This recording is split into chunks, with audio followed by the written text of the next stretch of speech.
My name is Sherry. I am thrilled to be opening my own coffee shop. My husband Ken left his job at a restaurant to join me. After all, it was our dream to run a coffee shop together. We don't have kids yet, but this shop we've created through countless trials and errors, from financing to location and interior design, is our baby. So we are eagerly awaiting for our grand opening, our baby's debut. One day, while we were buzzing around with preparations, we had a visitor to our place, right above the shop. It was Ken's mom, my mother-in-law. She's a laid-back person, accepting of our venture. I admire her calm character and kindness so much. I hope to be such a mother-in-law when I have my own daughter-in-law. It's still a few days early for our grand opening celebration, but she arrived with an enormous load of luggage. Surprised, Ken and I asked what happened. Then she said, "I've been kicked out of Joe's house." Just as she said, she'd been kicked out of the apartment she shared with my brother-in-law and had nowhere else to stay. I knew this would be a busy time for you guys, but... She looked apologetic. Her nonchalant attitude only made it harder for me. But Ken and I, we were both furious, not at her, but at my brother-in-law. Ken immediately called him. "Joe, Mom showed up alone at our place, saying she's been kicked out. What's going on?" Joe, remorseful yet firm, told us, "We just can't live together. My wife and I are also swamped, starting a new business, and we don't have time to take care of Mom, who's becoming forgetful. Could you guys take care of her for a while? Once we're settled, we'll come to get her."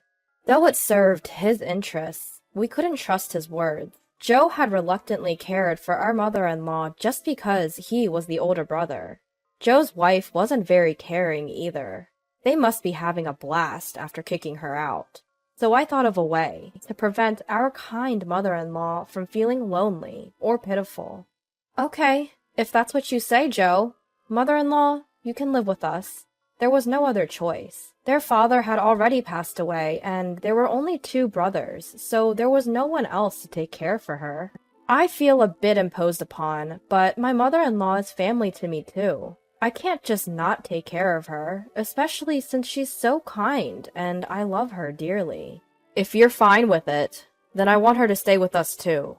Ken also seems optimistic. Apparently, Ken was always a mama's boy, so it may actually be a good thing for him to have his mother close by. "Well, thanks, Ken. Sherry. I'll have to think about how I can repay you." My mother-in-law seems to understand the situation, or maybe she doesn't. She just responds casually. "How about I make dinner every day?" "Oh, but you two are running a restaurant, so there's no need for me to cook, right?" I think helping your family is a given. But if she wants to repay us, Ken and I thought about having her help at the store sometimes. "Mother-in-law, if you'd like, could you help out at the shop sometimes? Chatting with customers, making desserts, spending time like that might be enjoyable." "Well, if it helps you two, I'd like to do anything." Mother-in-law happily agreed. If she considers it as one of the household chores, she'll probably get used to cooking quickly.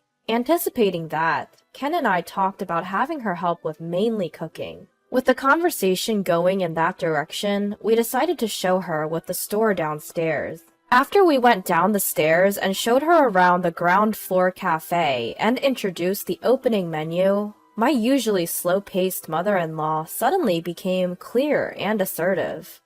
"Ken, Sherry, this shop won't be popular as it is. It's still not too late to prepare, so start now."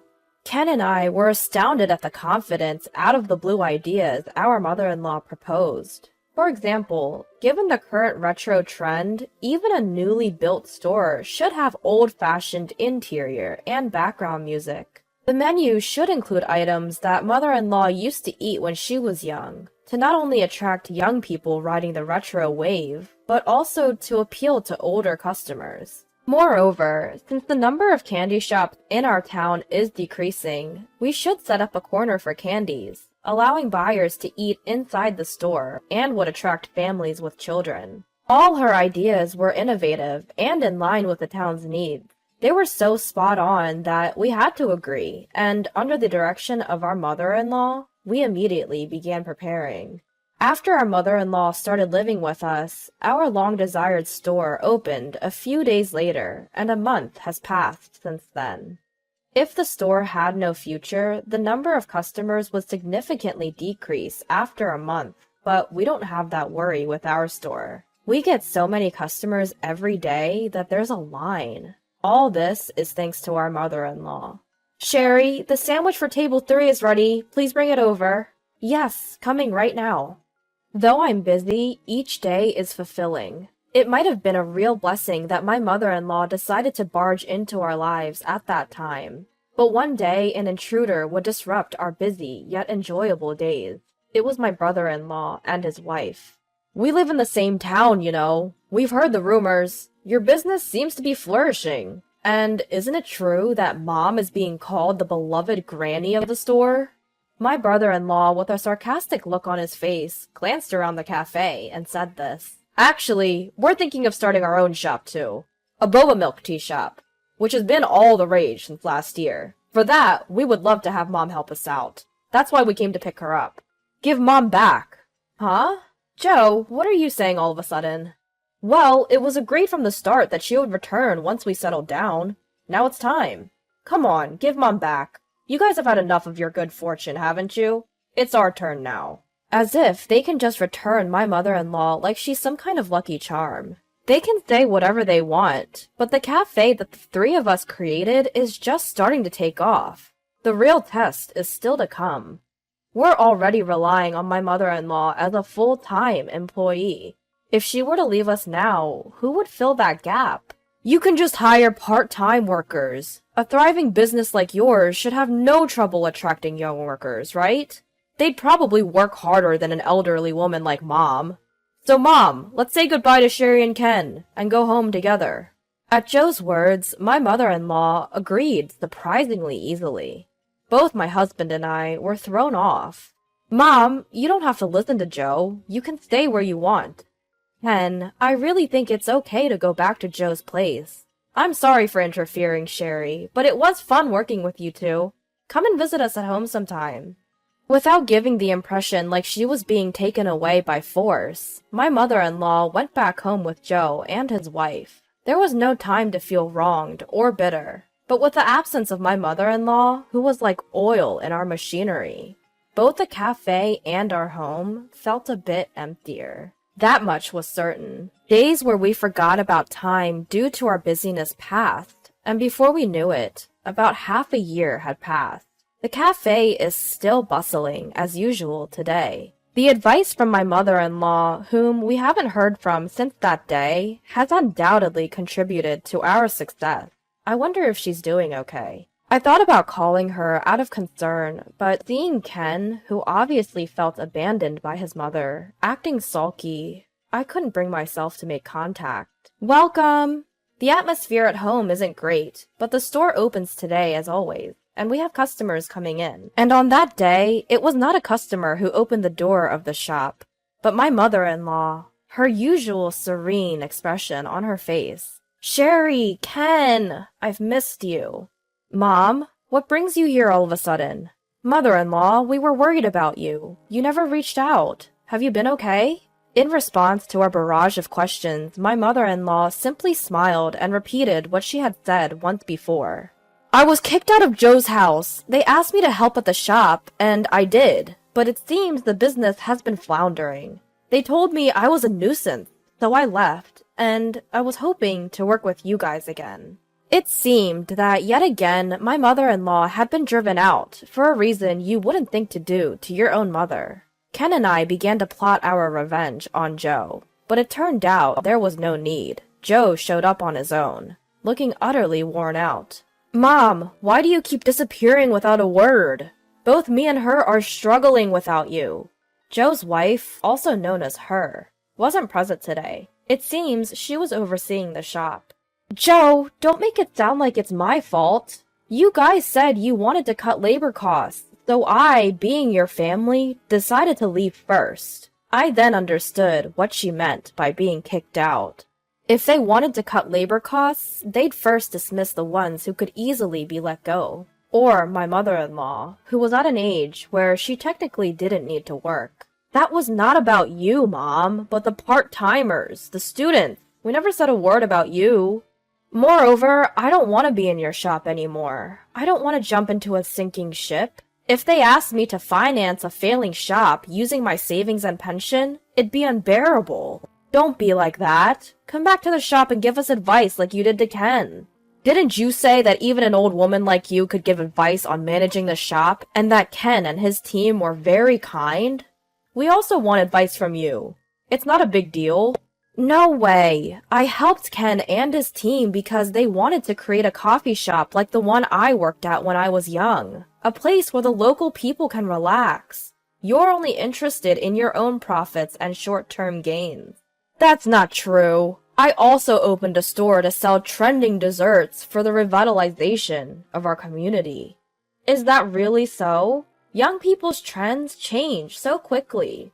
You're not capable of adapting to such volatile changes because you're a business novice.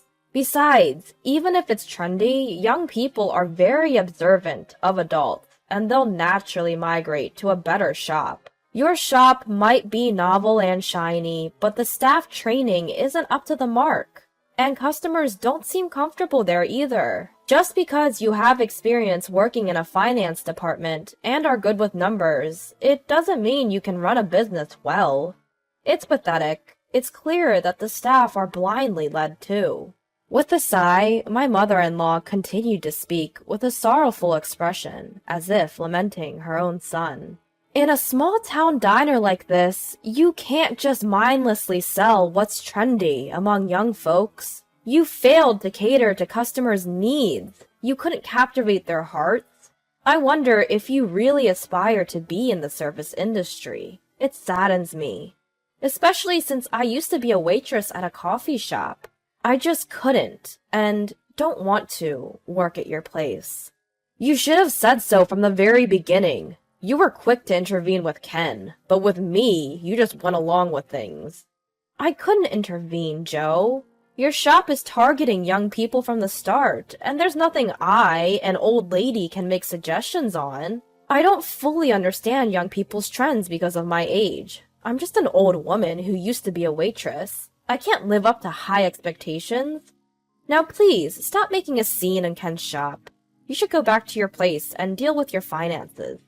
Joe, feeling belittled by his mother, finally blew up. Enough! Let's go home! If you say you only knew about coffee shops, I'll change my business and make it a coffee shop. You can give me advice like you did for Ken and make me a lot of money. Joe tried to grab his mother's arm and pull her away. Ken and I stepped in, restraining Joe. It wasn't just Ken. I had also lost patience. Listening to the conversation, I had been holding back words I'd long wanted to say. There's no way someone who can't even care for his own mother can consider the needs of complete strangers. You can go home on your own.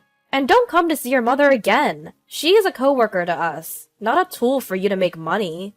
My husband threatened to call the police if he caused any more trouble. And with that, Joe finally left. After that, Joe and his wife, who treated my mother-in-law terribly, predictably failed in their business and ended up filing for bankruptcy. On top of that, they were sued by their part-time workers for harassment and unpaid wages, resulting in having to pay a hefty compensation. Joe and his wife got divorced, and he was also sued for alimony, ending up in layers of debt. Joe, who had treated his own mother so horribly, couldn't rely on his family anymore. He would have to live and work alone, slowly paying off his debt. We heard about Joe's situation through a relative, but my mother-in-law didn't seem to care, showing no intention of throwing him a lifeline. I don't have time to worry about him. I'm going to be a grandma. I'm looking forward to taking care of my grandchild. Indeed, neither mother-in-law nor Ken and I had the time to worry about Joe. Our shop was thriving more than ever since mother-in-law came back, and we were blessed with our long-awaited child. Sherry, don't stress out just because it's your own shop. Work at your own pace. All of us, and our regular customers too, are most excited to see your child's face. Thank you, mother-in-law.